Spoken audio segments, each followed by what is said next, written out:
My slides will be managed by Sister Fiza. Okay, she will manage it. Thank you very much. So, Bismillahirrahmanirrahim. Assalamualaikum warahmatullahi wabarakatuh. The task given to me is on media communication research. I think this is not the topic is media communication research, ethics and trends. Trends. So I'll be speaking on that. So there are four components to my talk. The first component is looking at the idea of research, communication research. The second component will be, next 50 minutes will be on the method or methodologies of conducting communication research. The third component or section will be looking at the trend of communication research. And the last one, I will talk about the ethics. So this is a very a fast lecture, and I hope to be able to complete it by 10:30, I think. Yeah. Okay, Fiza, next. So the first part of it, looking at communication research within the context of the Islamization of knowledge. Islamization of knowledge. So Fiza, next. So the communication, you look at Islamization of knowledge, there is the element of theory and the element of practice. Or you're looking at the understanding of Islamization and putting it in terms of our understanding of it. Oh, I'm stuck with this. Fiza, no.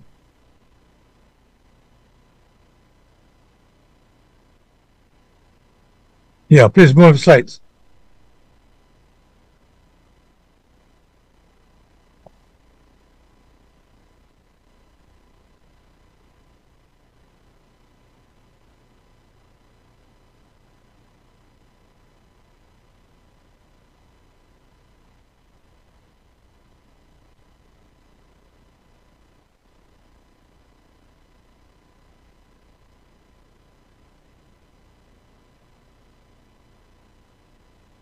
Okay, Islamization of knowledge is a process that takes place on two fundamental levels, the theoretical and the practical. Theoretical, I think, has the previous speakers already mentioned, we have already talked about it, Islamization of knowledge. I'm just bringing down Islamization of knowledge to the idea of Islamization of research.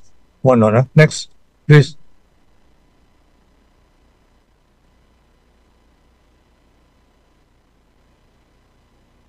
Oh, you're stuck.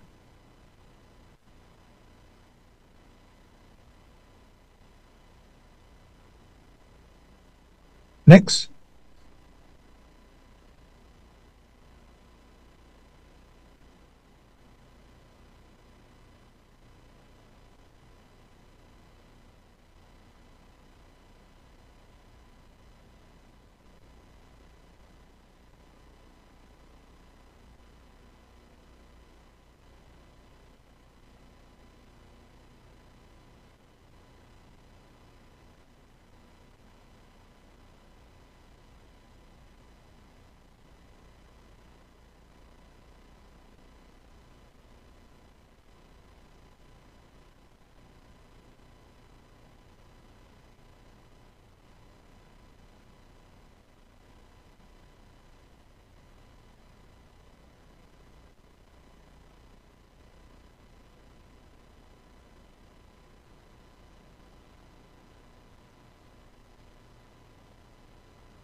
Okay, you go some more. We can see now. We can see now. Okay. Thank you very much. So why do we do research? The first speaker is now Dr. Nurul Izzati, talk about the Western ideas, the Western philosophies. That was the idea that they have. Now, research, why do we do research, is for us to get for our own self data on the ground and to do research on our own so that we will be able to understand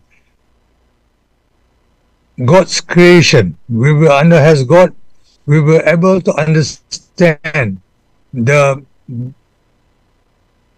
we are able to study man and society itself. So the power is on us as Muslims to acquire knowledge by conducting research by our own self. Of course, when I am saying individually, I'm also meaning that we can also work as a group to do research. Yeah. Now I put that man has a Khalifa on earth. We like to study the phenomena, discover and propagate the laws in society as God has given it to us. So knowledge is so wide that it is incumbent on us as Khalifa on earth to understand the mystery that has been endowed by Allah subhanahu wa ta'ala. Go next.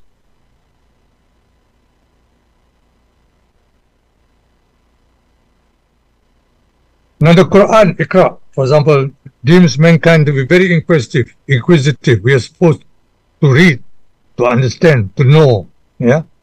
And this is why I think the premise of that, why we should do for our own self research to understand this.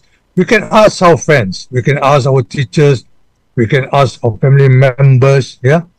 But at the same time, we can also embark on certain issues that we find very, very interesting. Okay, next. Now, I'm taking few studies being done by our own scholars. I'm looking at Mumtaz Ali, our own scholar. I'm looking at Aziz Bagoud. I'm also looking at Fauzan. I'm looking at these three texts. Just to bring the idea that IIUM, we also have scholars that have written books that I think we should also make references to. Besides the others that we read, that we can acquire from other universities. But I'm just making a point that I like to make references to some scholars that have written books. So Mumtaz Ali, Aziz Bagoud, and also Fauzan Nordin. So to Mumtaz Ali, who's written a book, new book, research is defined as an intellectual activity that follows a particular procedure to develop a better understanding of life, society, and the world. Look at it. Mumtaz Ali says there are two parts, the theoretical part and the practical part. Yeah, is an intellectual activity. Intellectual activity that we have to develop to get a better understanding of life, society, and the world. Why do we do research? We do research to have a better understanding of life, society, and the world. It's very, very clear that what Mumtaz Ali has said. Okay, next.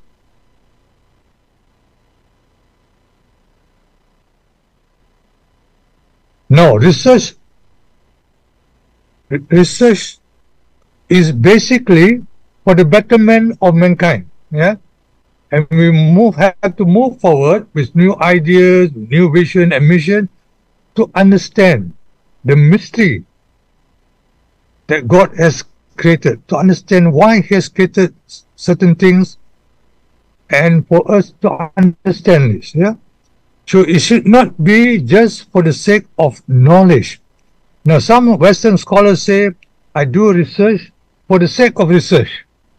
I think in the Islamic perspective, we say no. We have to do research for the betterment of society and the betterment of mankind. There is a big difference. and whatever theories that we build, and whatever theories that we criticize, the theories are being built. The theories that we criticize are to make better theories that are eventually to be applied, or if not to be applied, to give us a better understanding for the betterment of society. In other words, we do research to build the theories or criticize theories for us to have a better understanding of ourselves, of the Ummah as a whole. This is very, very important. Why we conduct research in our department, in our own university, or even with other scholars in other universities. Okay, next.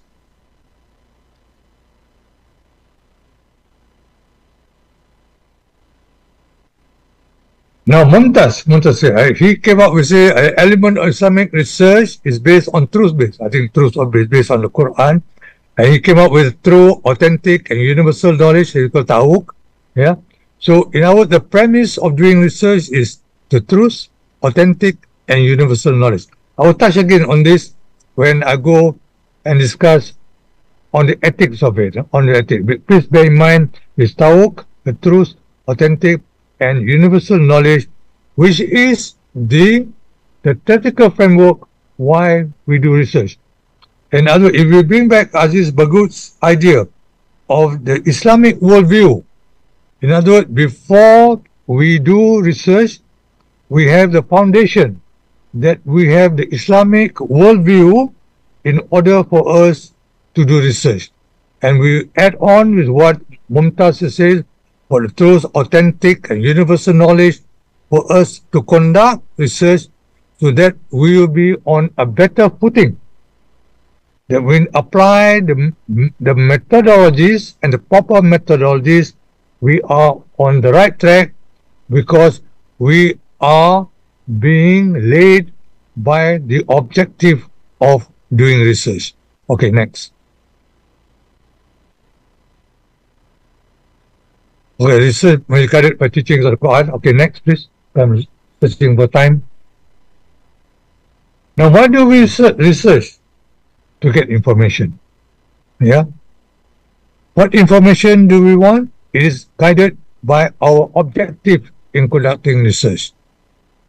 And our research cannot be very, very wide, cannot be big, because it's not, to me, it's not philosophical. The idea is to gain data, is to gain evidence in line with our objectives of doing this. Now, I'm going to focus more on media and communication research. I'll be touching a bit on politics, on politics, on election, because this is my interest. But I will not be going into psychology and not. That is a different field, because in our own discipline, we tend sometimes to be very focused on our own interests. Okay, next.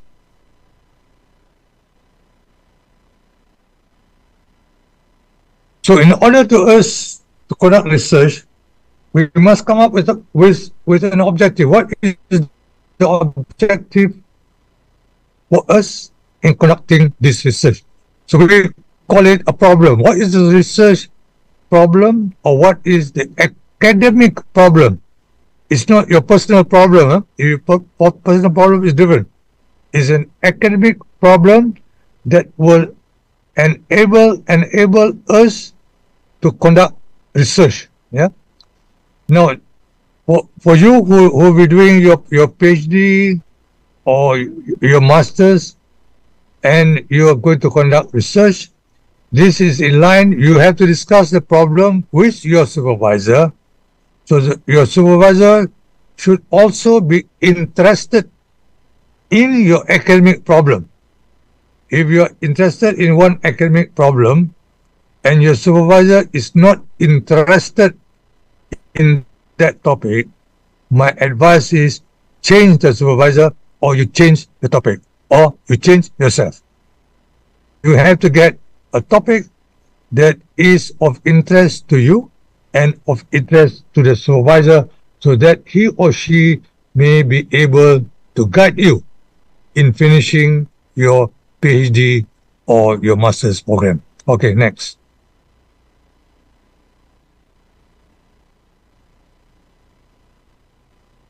Okay, next, please.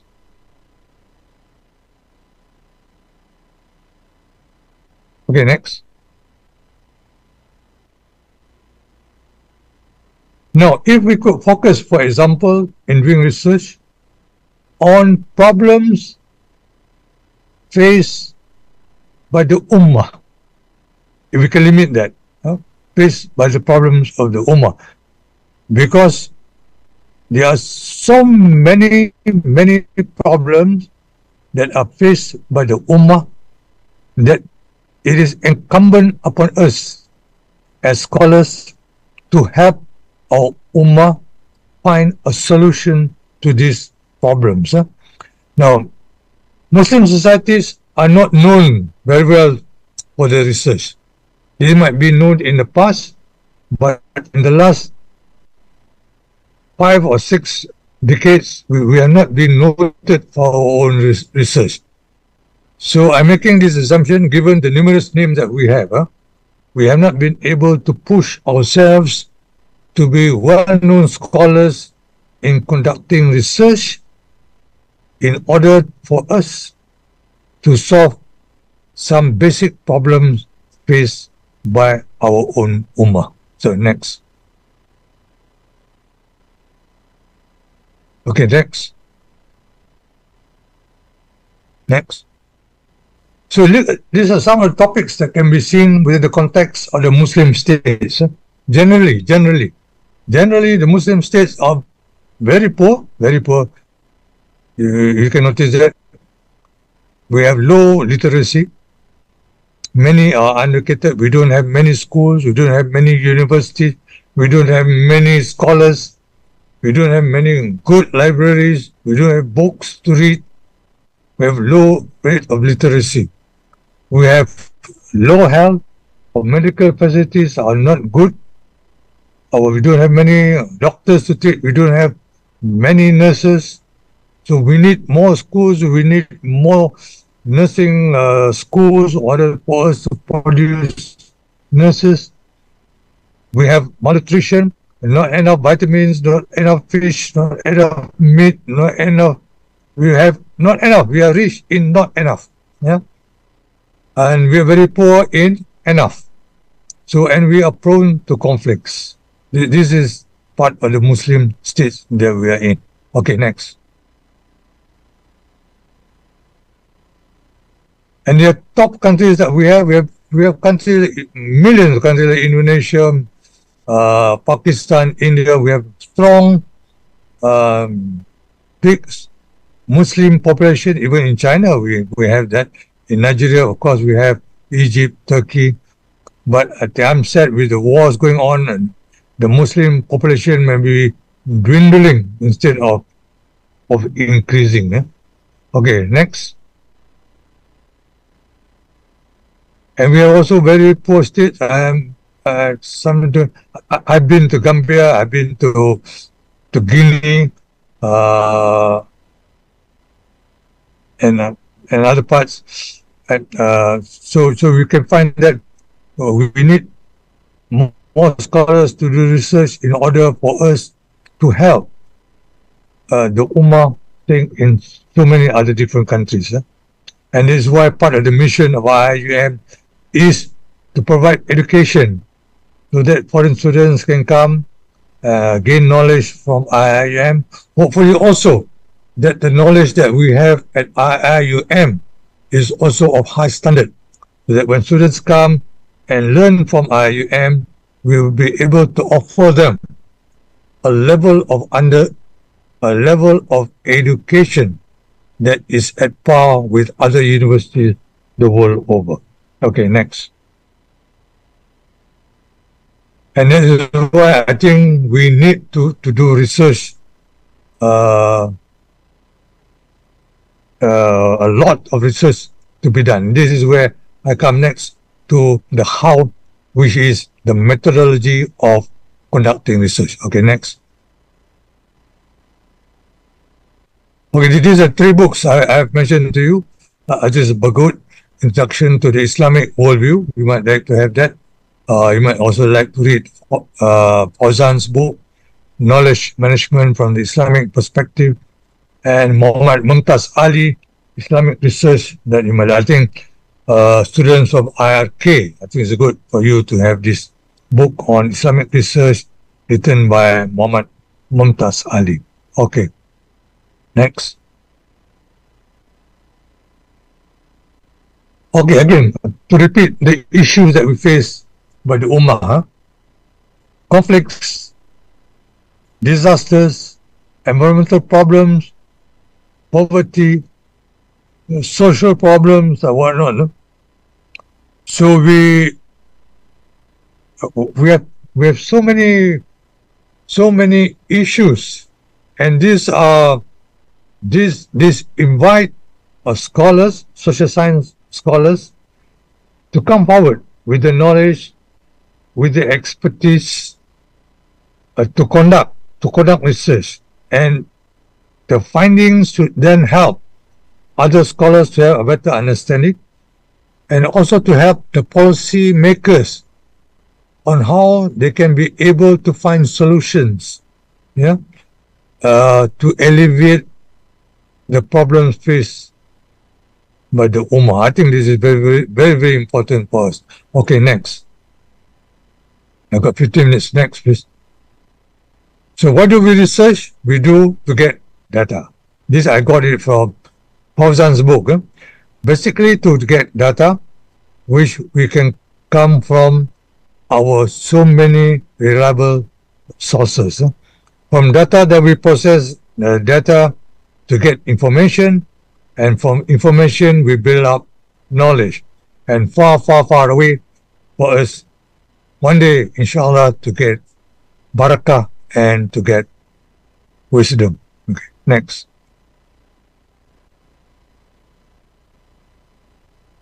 Now, when we do research, we're able to get a better understanding from the data, from the reliable sources. Reliable sources is not only from interviewing people, but the reliable sources can also be what I would call here newspapers, documents. I'm also looking here not only in social science, but also scholars who are doing in humanities. They also get data. So we must be doing. So what are the methods of doing research? It's not just to read, to get more information, but for us to go on the ground, to ask people about their opinion, their problems, and also to ask people what they think should be the solutions. We must not misjudge them and say that because they are uneducated, they are not able to offer solution. I think we miss that. They might be poor, but they can be able also to offer solutions so that they be able to overcome the state of poverty. It only means that they need help to overcome the state of poverty. So next, I'll be touching on various methods that we might use. Okay, next please. Okay, we have three different approaches: the quantitative, the qualitative, and now the mixed method. Some will say qualitative is separate from qualitative, is separate from mixed methods, but Creswell will say quantitative, qualitative are at different ends of the continuum, and the mixed method is in between. I just wanted to mention to you, COVID, what happened in COVID in 1920 something, has changed a lot in the study of methodology.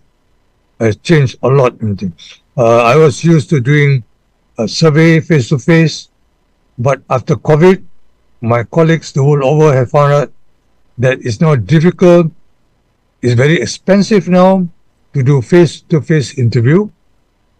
and they are now resorting to online phone calls or whatnot.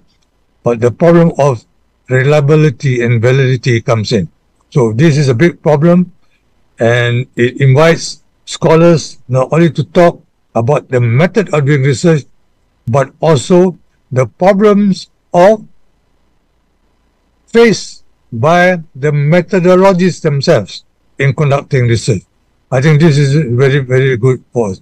So I'm putting forward three approaches: the quantitative, the qualitative, and the mixed methods. But within the quantitative, qualitative, there are also other approaches that you should be aware of. Okay, I'll explain to you a bit. Next. Okay, this is the type of research we have. Yeah, we have the application. You can have a pure research. You have applied research, and then you go descriptive research, exploratory, and then you have inquiry mode, mixed method, qualitative method, quantitative method, and then you have now survey, and not only survey conducted by face-to-face, by phone, by computer, online. Now you have this. So survey method, and then you can send your questionnaire by post. Now you can also send your questionnaire by WhatsApp. So the whole methods of doing research now, to me, is so enriched by COVID-19. COVID-19 has opened a plethora of new methods and also new problems that are faced by people who conduct research. And I think it is incumbent upon all of us to understand the way that we can use the new methods, at the same time to be aware of their limitations. Huh? So this is an introductory lecture, so I won't go deep into that. Okay, next. Okay, I got 5 minutes. Okay, next. Several methods. I will Mumtaz calls it two skills and techniques, but I'm using the word methods. Methods of research. Okay, next. Next. I've done research face to face. I've interviewed politicians. I've also interviewed journalists to get the idea of what certain issues are concerned. I've been doing face to face, recording this. A lot of my interviews will be kept in the archives. I'm open. I'm giving to the archives at IIUM and also to the National Archives. National Archives has agreed to take all the interviews that I've conducted with the political leaders.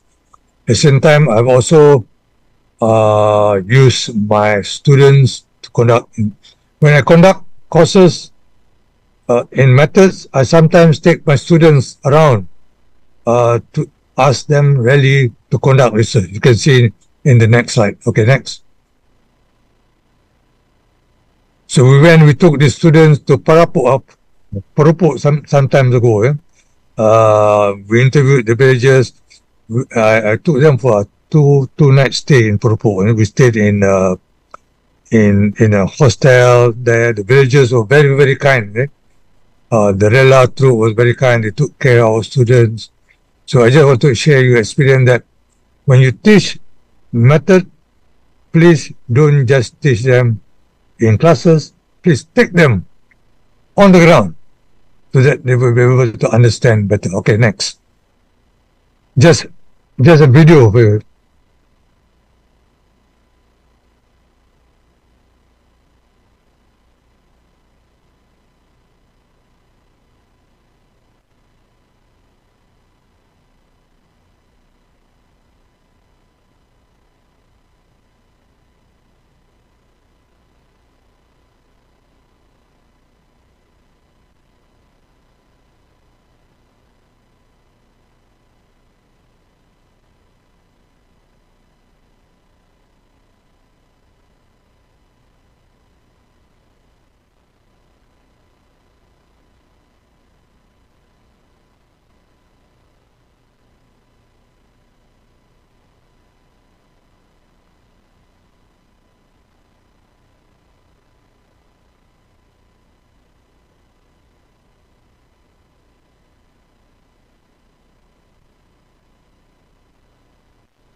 Okay, thank you very much. There was supposed to be a sound there, but okay. What are trends in media and communication research?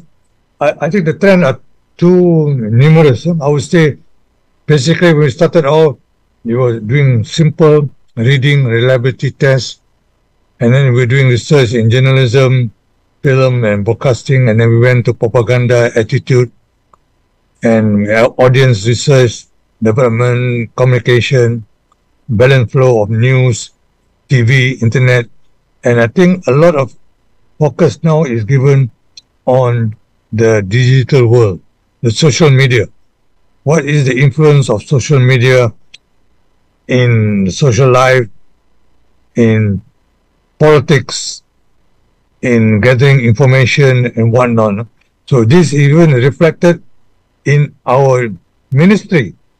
We have now Ministry of Information and Ministry of Digital.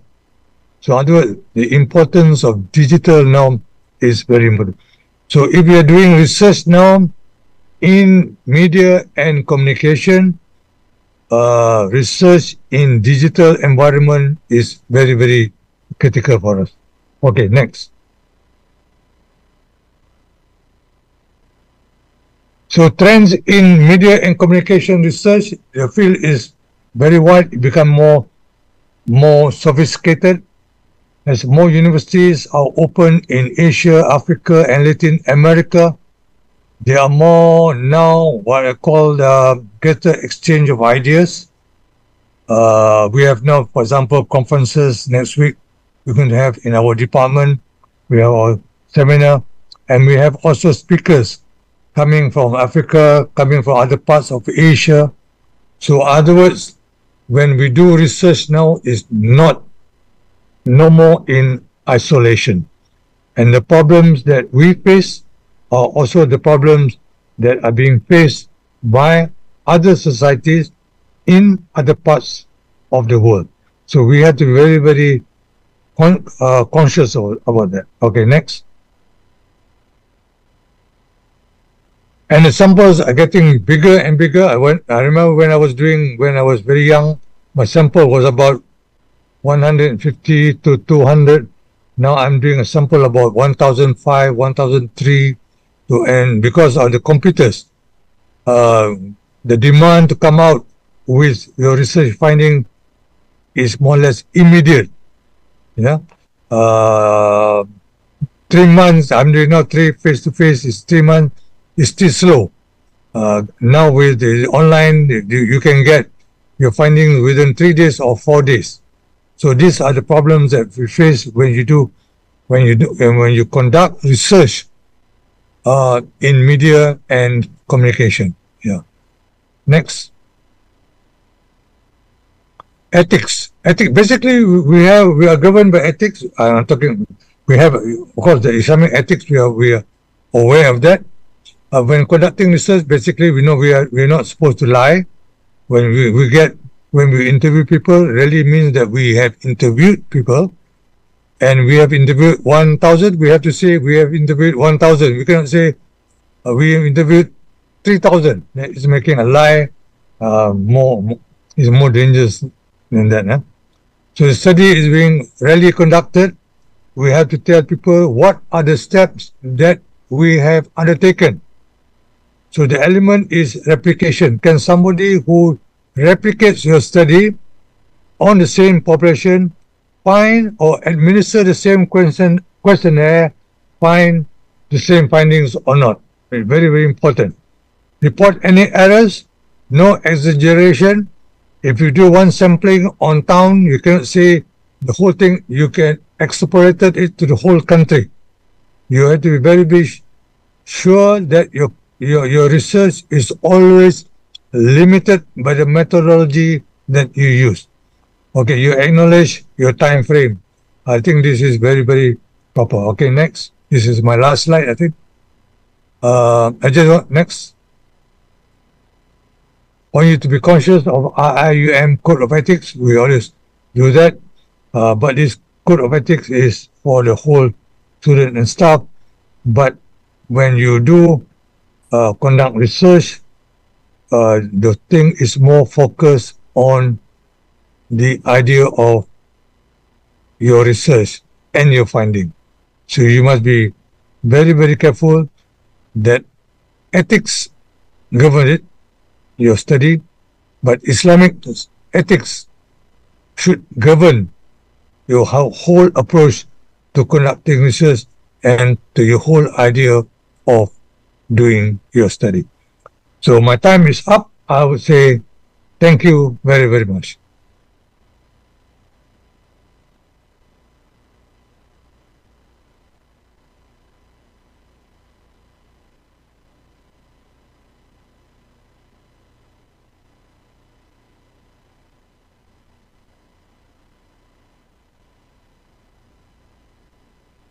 No, you need to unmute. Sister, no, you know.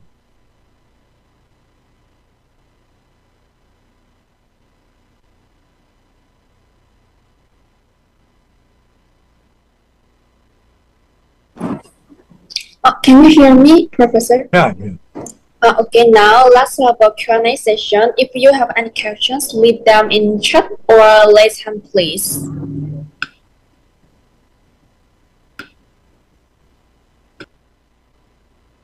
Thank you so much, Abu Bakar.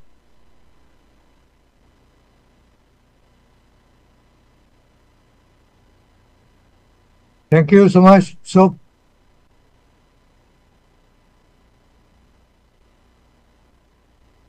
I just want to make one, if there is no question, can I just want to add?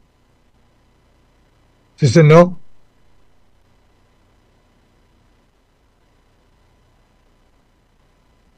Thank you, Abdullah, Ali.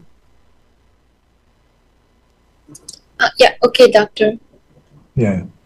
Oh, Doctor, have a question. Yeah. Isa Musa. Professor, between research and theory, which comes first? That one is one of the questions. I sometimes would use theory, but I think you need to have an interaction. Because so many theories are Western generated. And the population is, the theory is based on the population in which the theory is generated. I think that's what Dr. Nur Izzati was saying. The whole theory is formulated based on the population of your study. And if your population of your study is not universal in taste, you might come with a theory that is Western centric. An idea for us is to have theory that is, if possible, is universal in character, or at least to be, for us, from Muslim, it should be Muslim centric. In other words, the theory should be able to help us to understand the problems faced by the Muslims, at least. Is our theory then be able to predict what will happen to us in the next few years? So that is the strength of our theory. But because we don't have so many studies, we don't have so many data, we are not able to come up with strong theories. So that's why we are always dependent on the West. We're dependent on the West and say, the West has said this, so we need to understand them and whatnot. But I think, inshallah, with new scholars coming up, more studies being done, more studies being done. And I think I've mentioned to you the need for cooperative studies among the Muslim scholars. Then it becomes, we have a picture that we have a study that is bigger in nature. So we were able to compare our findings based on our study in Malaysia, based on our study in Nigeria, in Senegal, so we can be able to understand our Muslim society better.